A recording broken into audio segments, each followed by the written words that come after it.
I would like to call this evening to order, and everybody take your seats. My name is Noelle Norton. I am the Dean of the College of Arts and Sciences at the University of San Diego, and I am also a professor of political science and very interested in this topic. It is my great pleasure to introduce all of you to our inaugural taping of the University of San Diego's Keep It Civil San Diego. And here we are with the San Diego Community College program, and it is my great pleasure to introduce our leaders for this important civic initiative, USD's President James Harris and San Diego Community College District Chancellor Constance Carroll.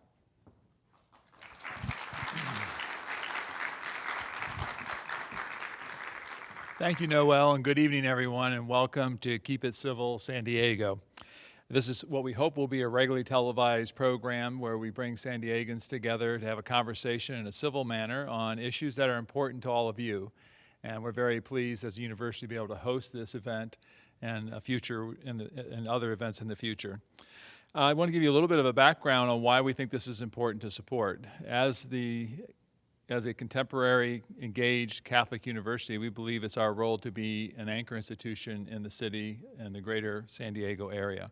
As part of that, we host events on our campus. We convene groups. I can give you an example of that. This morning, we had a group who were here for a symposium on homelessness. And that group has been meeting with public and private individuals in the public and private sector, representatives actually from all 7 institutions in San Diego County of higher learning, and we came together to have a conversation around homelessness and how we might solve that issue and help bring people out of homelessness in our community. That's a great way for an anchor institution to lead by convening that group. We've now met over 25 times, and I think we're making significant progress.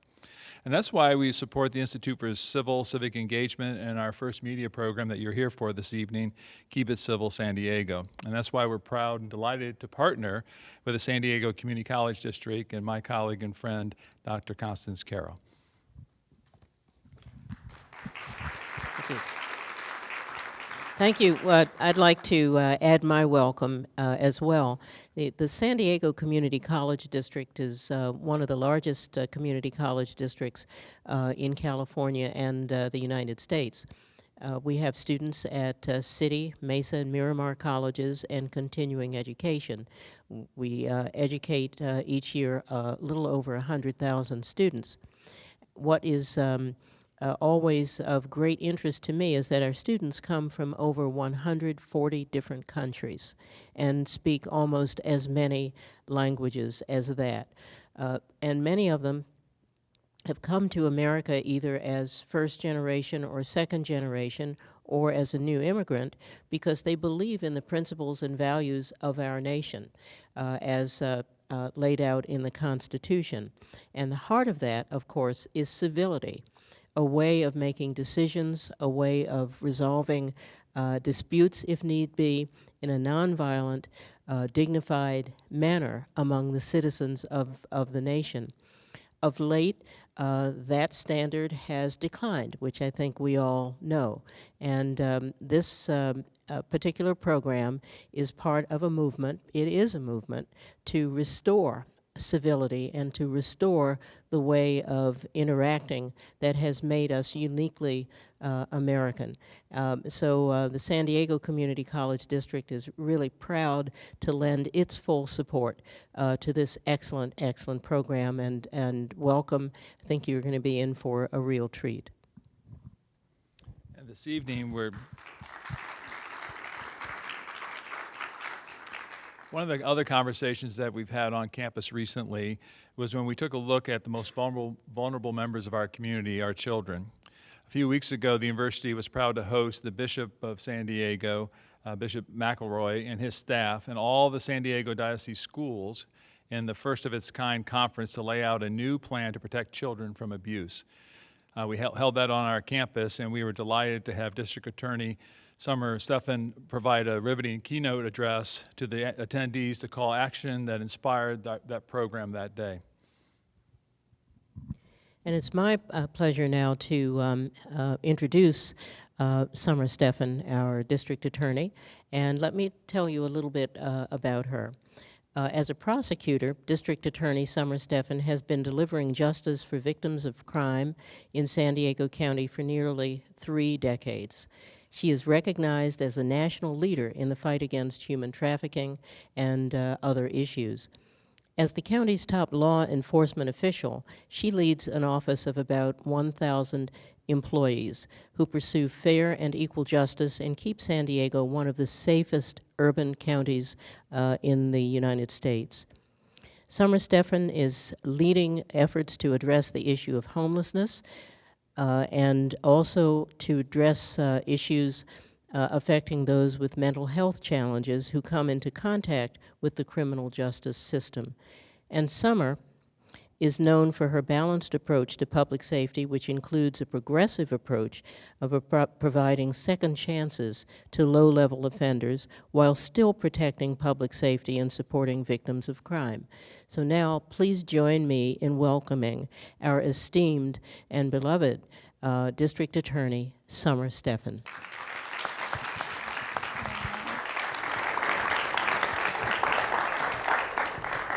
Interviewing District Attorney Stephan this evening is the host of Keep It Civil and the director of the Institute for Civil Civic Engagement, Dr. Carroll Luna. Dr. Luna is a professor of political science at Mesa College and a visiting professor here at the University of San Diego. A recognized nonpartisan political analyst, he's been a leading voice in our community working to make civic engagement both more civil and more effective. Please welcome Dr. Carroll Luna and District Attorney Summer Stephan.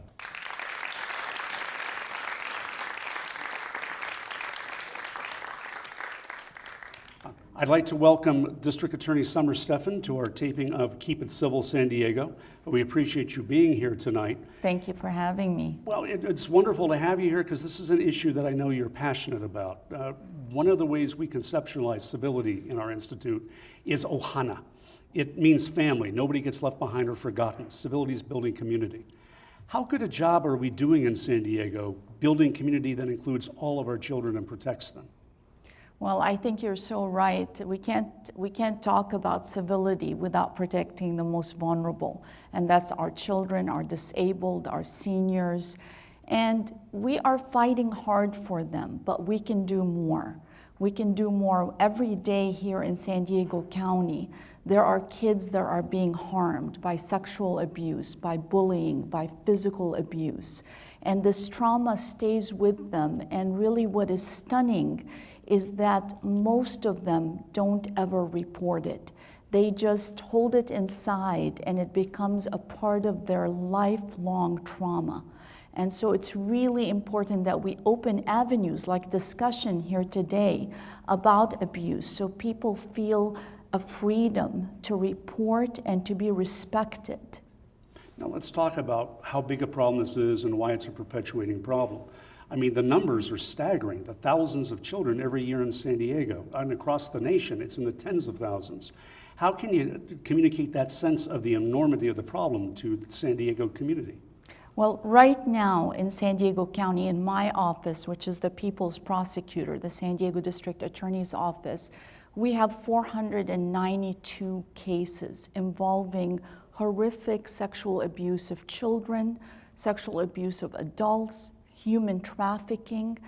These are atrocious cases of kids being abused. The problem is that people have stereotypes of what that looks like.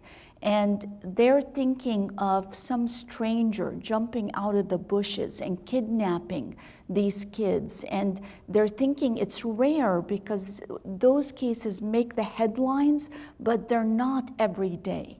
But every day you have kids being sold in hotel rooms across this county, kids being bought like a slice of pizza over the internet to strange men coming in and buying them for sex. There are, unfortunately, family members walking in on 8-year-olds with their teddy bear, sleeping next to them and molesting those kids. You've got a college young girl going to her first party and she's unconscious because she drank too much, and sexual abuse is happening to this unconscious girl. This is happening all around us, but it is mostly silent. It is not in the headlines, and it isn't exactly how people imagine that it happens or imagine how the victim reacts to it. And you've talked about sex trafficking in San Diego as one of our largest illegal industries. I think, what would you say, it's only after drug dealing for human Absolutely. trafficking. Given that, if I've read correctly, the average age for a person entering into human trafficking is like 14 or 12, is there any real distinction really between the human trafficking cycle and child abuse? You know, it's amazing that you're the first to ask this question, because people somehow think that if you buy a child for sex and you pay money for it, that it is now going to be labeled as prostitution as opposed to sexual abuse of a child, which is what it is. Just because you pay $1 for it, which is what makes it human trafficking.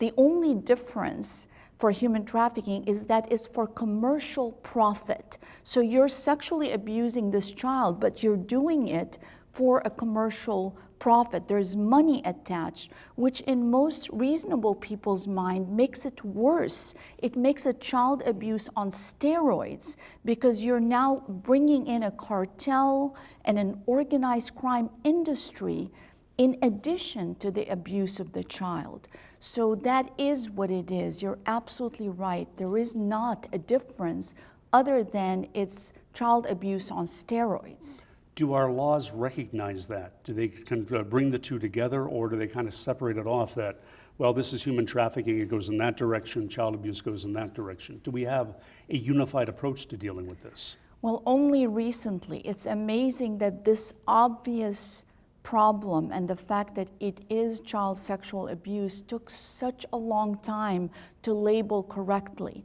It wasn't until the year 2016 that the sexual exploitation of a child became a mandated reporting crime. So it was added to the child abuse list of crimes you must report as a mandated reporter. It would seem obvious, but for some reason, people were stuck on that somehow this is a child's choice to sell their body for sex.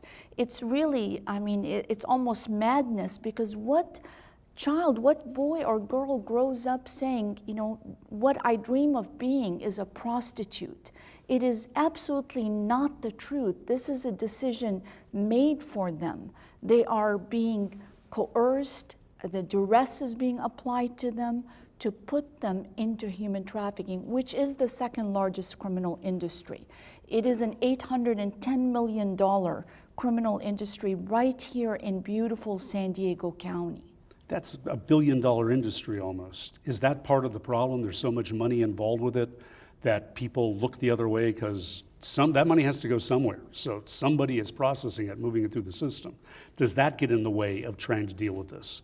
Well, I think two things get in the way. One is the money and the fact that it can really operate on this high level, this organized crime level, where the traffickers are psychologically deceiving these kids. They almost have degrees in deception. They use the social media to psychologically kidnap our kids right out of the privacy of their bedroom and coerce them into this life. But the second problem is that as a society, we've sort of accepted the buying of people for sex. We've glamorized it with movies like Pretty Woman and The Client List. So we have to kind of smash that whole illusion that we developed, and that's hard for our society. But to really defeat human trafficking, we must do that.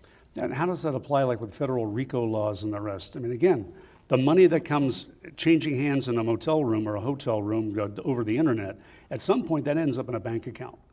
How do you crack down on that end of things to take the air out of the room so they can deal with the problem itself?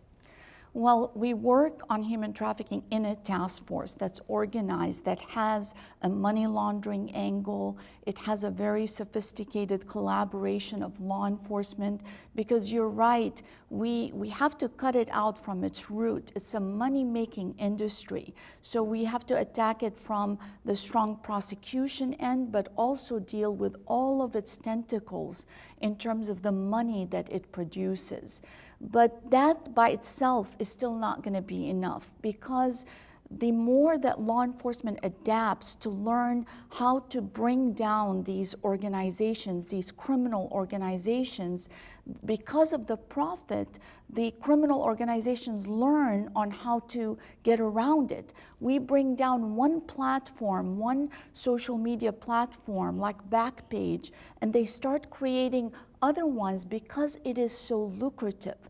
So we have to not only do the prosecution, which we must do, and continue to dedicate resources to it, we have to attack it from a prevention point of view also, which prevention is something that people don't want to pay for.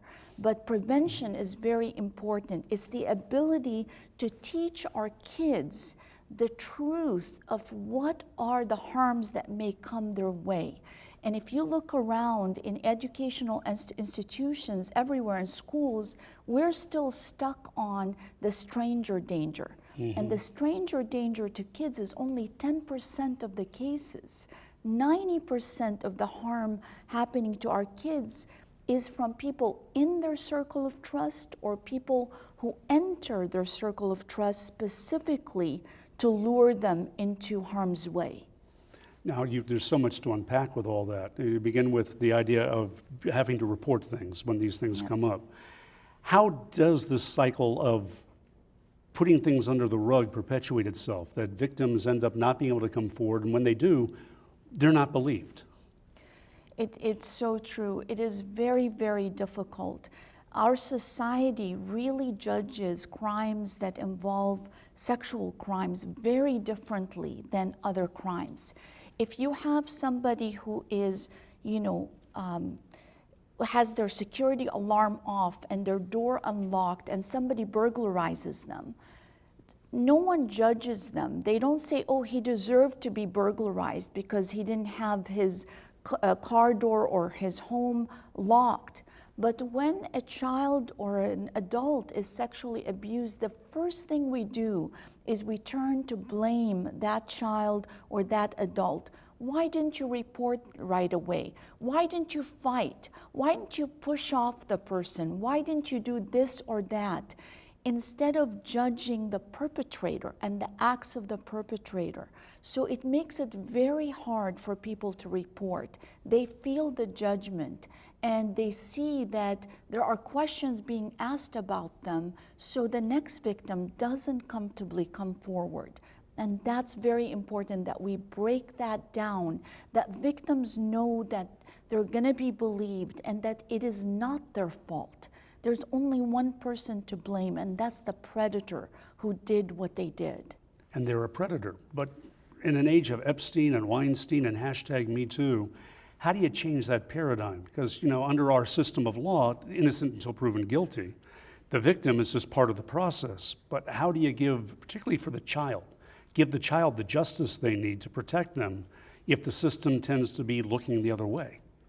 Well, you do what we did in San Diego, which is to create new systems.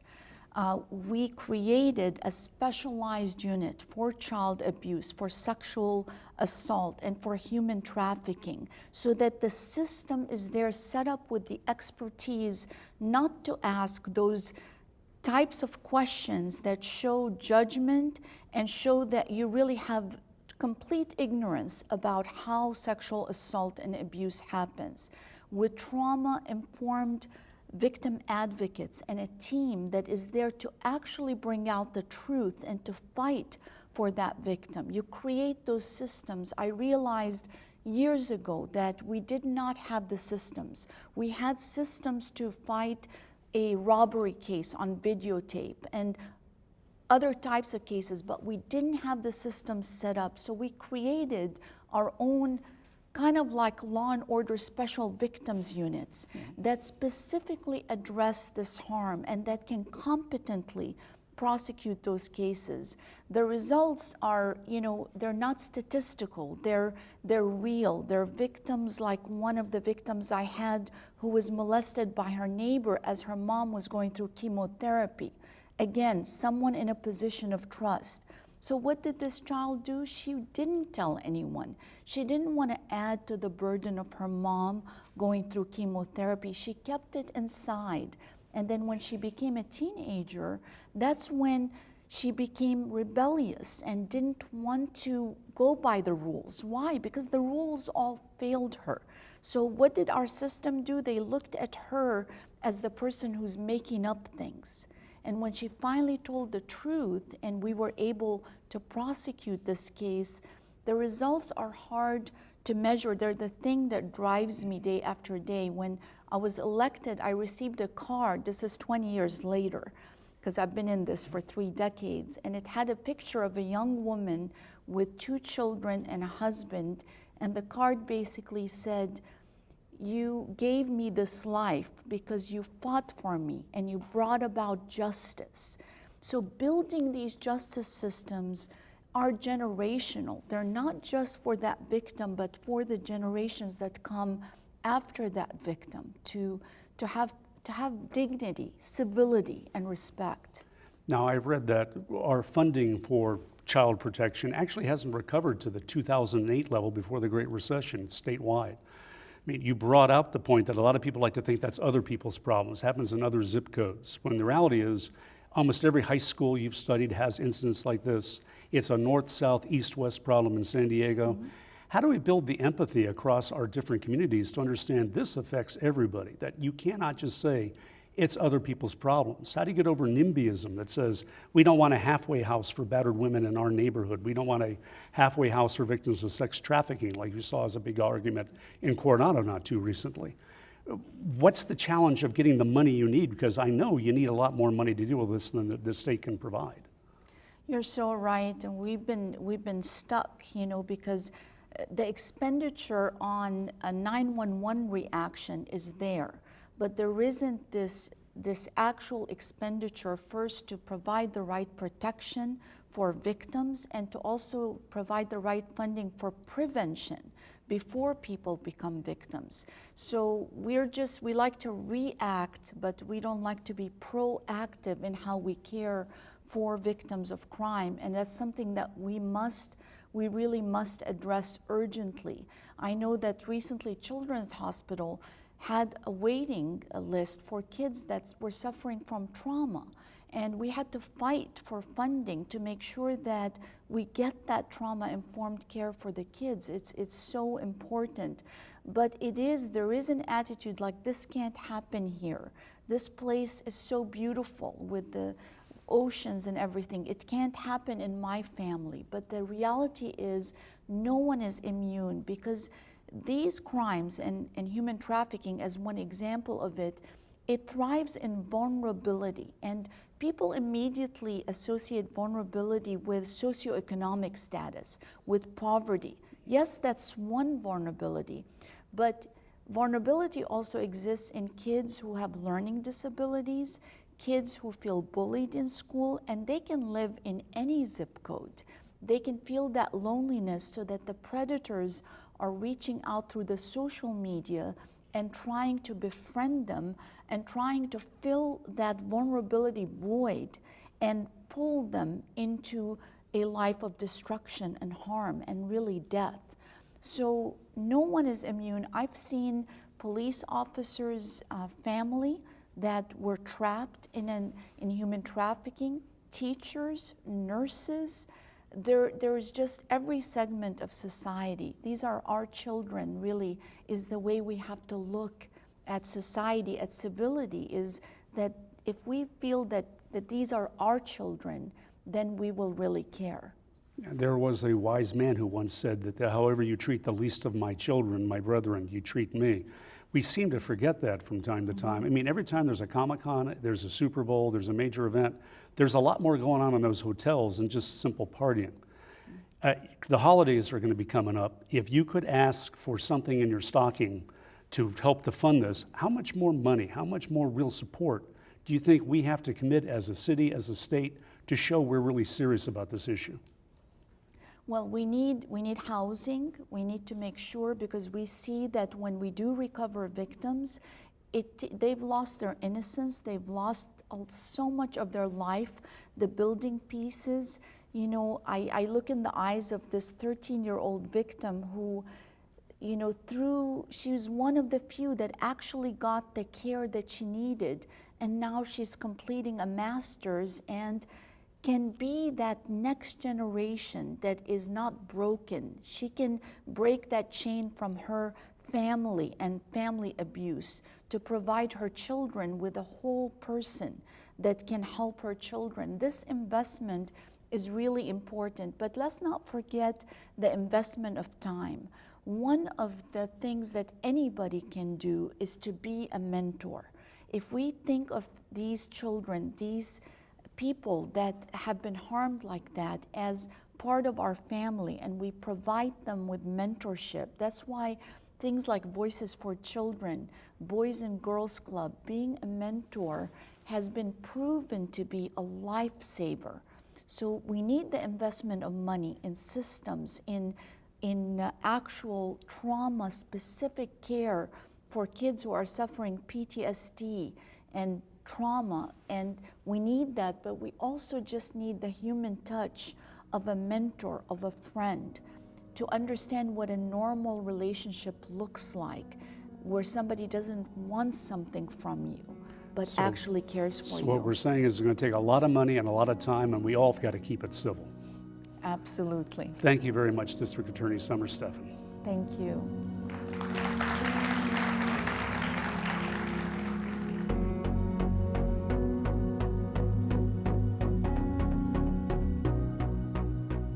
I've got some wonderful questions coming in from the audience. How do we talk to kids to educate them about the realities of what they can go through without scaring the bejesus out of them? Right. I think we have to tell them the truth about their own boundaries, their own respect of their body, and that no one, whether they're uncle, teacher, coach, priest, no one has the right to invade that space, and that they should feel comfortable, if they felt uncomfortable about anything, to come and tell their parent, their trusted person. Just give them permission.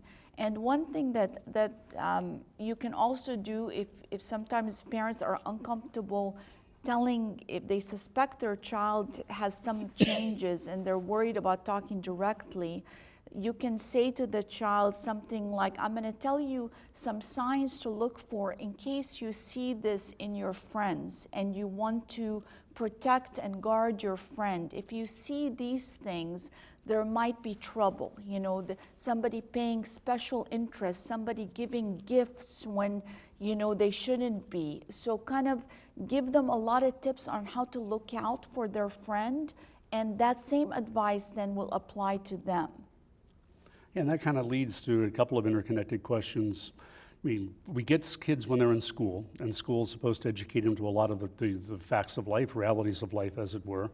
What sort of preventive interventions would be essential to have in the schools, which are often the place where you would have the first reporters?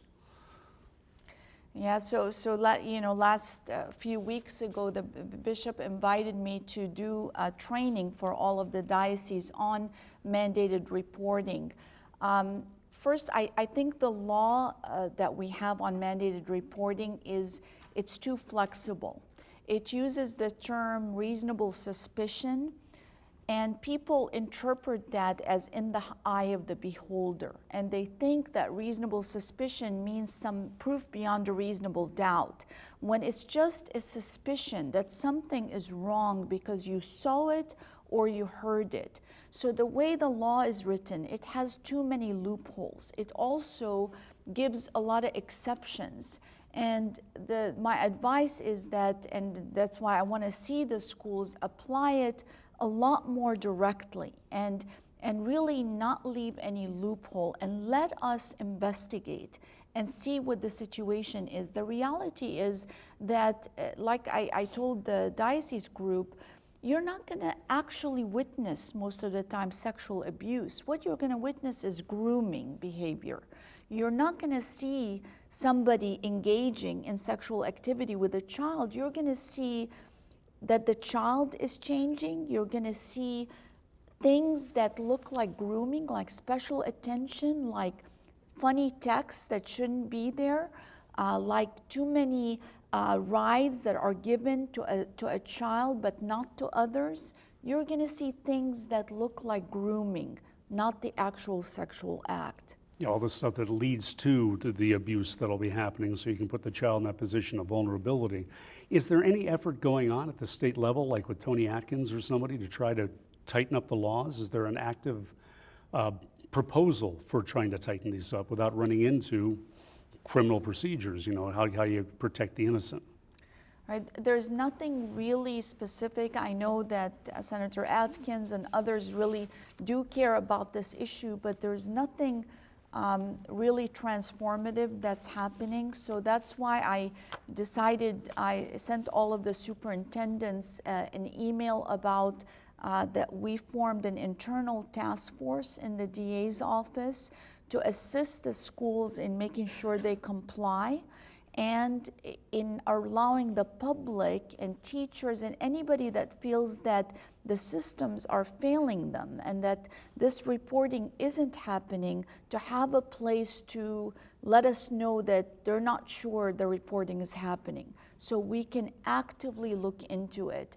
I do believe, and I've seen so many examples, that predators will not stop until you put a stop to them. So we have to act, because we see victimization happening with kid after kid, and then sometimes priest after priest are moved from here to there, teachers are moved, but that's not going to solve the problem. We have to put a stop to it. Yeah, and I think at some point, shame is an issue that has to be used. I mean, it's a powerful weapon in society. You touch a kid, your career should be ruined until such time you've made amendment for it, but we don't seem to be able to do that. At some point, I'd love to continue a conversation with how you actually write the legislation to change this, and if any of you see that as something of an interest, let's all talk about that, because the superintendents can only do what the law allows, and they have to be worried about lawsuits. So do you have any language you would have in mind for some sort of a law? Well, I think we should take out, the reasonable suspicion, but just have, if you see or hear something, you must report it and let others deal with it. Just simplify it so people aren't putting their own subjective assessment to it.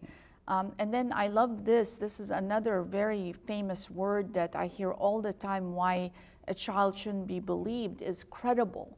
It wasn't a credible report. By whose standard wasn't it credible? And then the other thing about that is that what I have to remind people is the abuser changes the child so that the child begins to lie and do those things and cut and skip school because they feel not comfortable in their own skin, and because they've been taught to lie by the predator because they have to keep it a secret.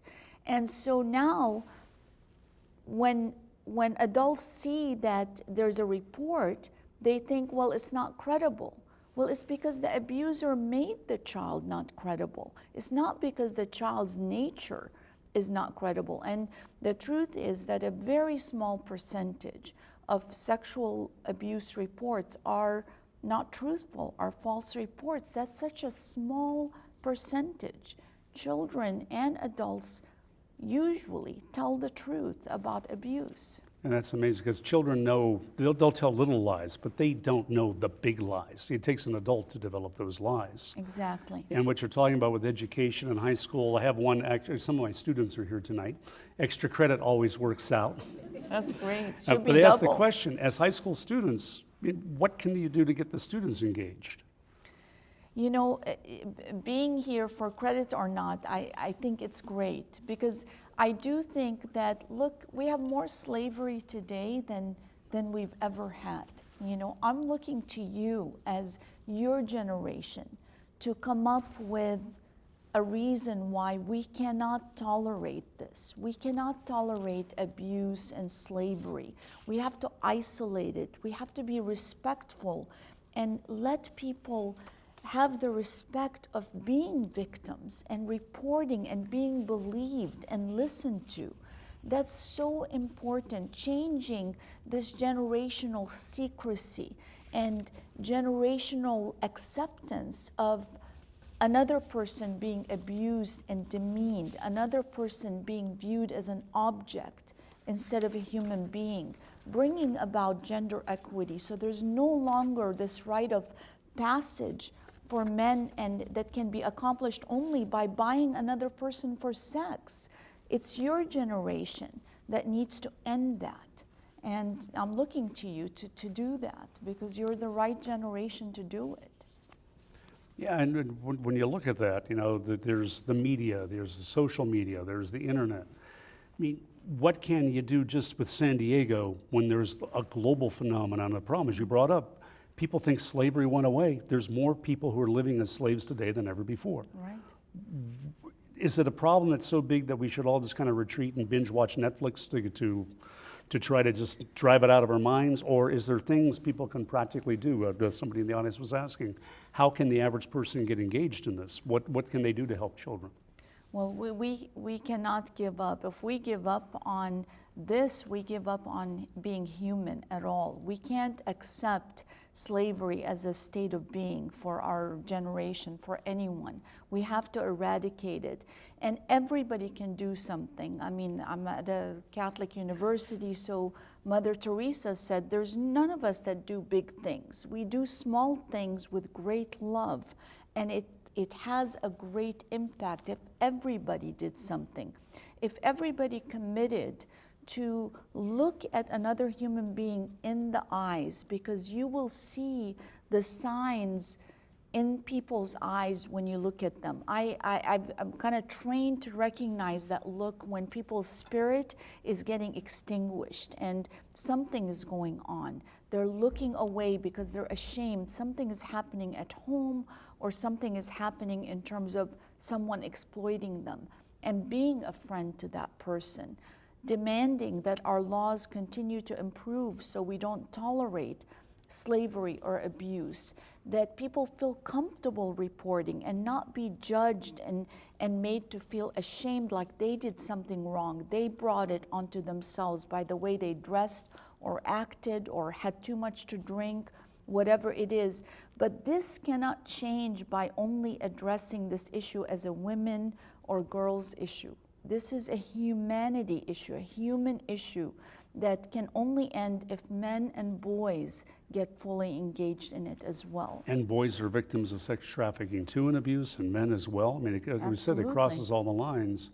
I always like to be an optimist and think it's getting better. There are times, though, when I look at what goes on with the world today, anonymity, the internet, that it's harder to be a person today than I think it used to be be nice to each other. To be a man today might be harder because you don't have maybe the role models that you used to have. And that's overstating how good they used to be. Yes. At least today we're having this conversation and talking about it. But how do you bring out to teens today, adolescents, that this is not right, this is not normal? What you see perpetuated in the media constantly is not helping you. You need to break those cycles and to really take ownership that they are their brother's keeper, that they should be looking after each other, not bullying each other.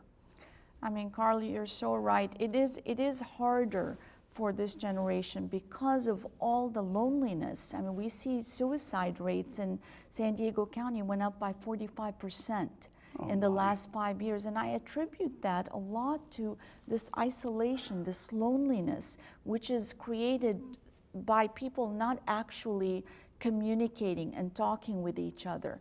There's also a real fraud being perpetrated in my mind by these websites, because they are promoting criminal conduct. They're closing their eyes to it. They're letting kids be exposed and having YouTube pictures with kids around a pool that predators are viewing. They know it's happening and they have the technology to stop it, but they are allowing it for profit to just become more and more prevalent. So we have to demand a little more accountability from these social websites. We need to kind of form laws that balance the First Amendment with these platforms just allowing anybody to go on and say and do whatever they want, which ends up promoting, you know, now what we're seeing, the white nationalist movements that are causing so much death in our country and other things. So we have to really demand some accountability there. But I think that there are simple things we can all do. Educate ourselves. Knowledge is power. Understand the signs. And I think schools need to do better because they are not really providing our kids with the right information. For these kids, they're smart to protect themselves by providing them with the right information about the red flags, about the older boyfriend and all the offers that they make, about the modeling job when you've never modeled that's going to pay you this much, and never going to that appointment alone without an adult, about parties and the opiates and the drugs that are given to you that are going to not allow you to protect yourself because you're going to be passed out. We need to demand more knowledge for our kids instead of just claiming we're shielding them, but we're actually exposing them. I was just hearing that economists of all things, the National Economists Association, I forget the formal name, finally passed a resolution that was pushed by a young woman who was getting her PhD in economics, that they'll no longer at their national convention allow hiring interviews in hotel bedrooms. Because apparently they get so busy, people have to show up at in hotel rooms. And she was saying that she was told by an older economist, a woman, be sure you don't wear a skirt when you go to these things because you're going to end up sitting on a bed. I mean, for Pete's sake, you would think in academics we'd know better. Really? Note to my president, my dean, and to my chancellor, we've got to add another R, reading, writing, arithmetic, and respect. We've got to figure out a way to get that better into our curriculum. Yes. Last question for you. I had a card here, and it's something we were talking about in the green room before this. You see a lot of terrible stuff in your day. I mean, my wife's in the audience. She's a first grade parochial school teacher. Once she was called for jury duty for a pedophile case, and during the voir dire process, the judge asked her, what do you do? She says, I'm a first grade Catholic school teacher. He said, everybody loves their Catholic school teacher. She said, no, I will want to kill anybody who's doing something. They said, oh no, we all love their Catholic school teacher. How do you go home and be able to deal with your day-to-day life when you see really a lot of the bleak stuff of mankind and still have the impetus to show up to work the next day?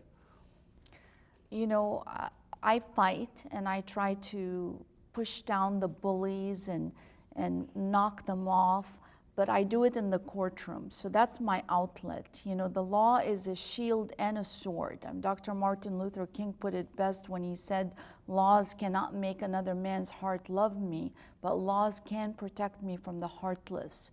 So I use the law to protect vulnerable people from the heartless, and that keeps me going. And the other thing that keeps me going is seeing that resilience of the human spirit, that if you feed it with justice and with love, that it sort of springs back. And it's amazing how you can crush somebody so much, but have their spirit still come back from that trauma with the right attention and the right trauma care.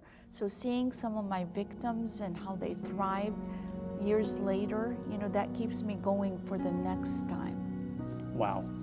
This has been, to me, an inspirational conversation. I hope you've all enjoyed the conversation tonight. I really want to thank DA Stephan for her time with us.